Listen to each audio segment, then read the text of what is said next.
বর্ষাকালে আপনাদের ২ টা কোয়েশ্চেন। তার একটা হচ্ছে যে ভাইয়া আমার গাছের গোড়ায় কেন পানি জমে? আর দ্বিতীয় যে কোয়েশ্চেন যে আমার ড্রেনেজ সিস্টেম করা আছে তবুও কেন গাছের গোড়ায় পানি জমে? তো আজকে আমরা কথা বলবো। তো দ্বিতীয় কোয়েশ্চেনটা দিয়ে আমরা শুরু করছি। আমাদের এই গাছটা আপনারা দেখতে পাচ্ছেন, এটা একটা পেয়ারা গাছ এবং এখানে ড্রেনেজ সিস্টেম করা আছে।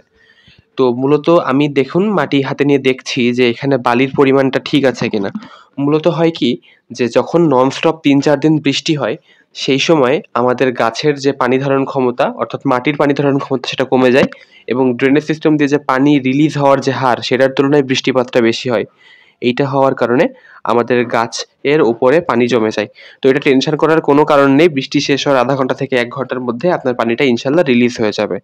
আর আমি চেক করছি যে মাটিতে কতটা বালি আছে, এটা আপনারা হাতে একটু মাটি তুলে নিয়ে বিভিন্ন জায়গা থেকে একটু ডলা দিলেই বুঝতে পারবেন যে বালির পরিমাণটা কেমন আছে এবং এইটা কিন্তু পানি শোষণ করে পানি রিলিজ করতে মাটিকে সহায়তা করে।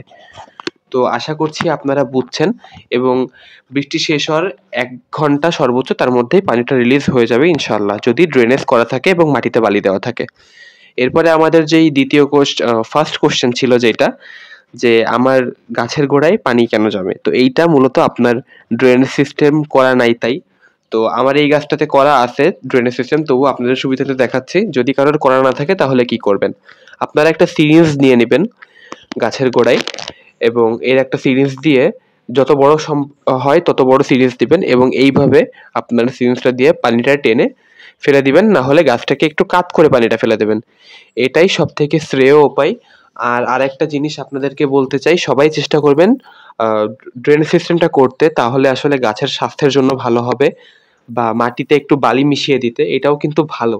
অনেকে এটাকে খারাপ ভাবে বাট এটা ভালো। আপনার গাছের মাটির থেকে এইটাও বেশি গুরুত্বপূর্ণ, কারণ পানির মধ্যে কোনো গাছই বেঁচে থাকতে পারবে না।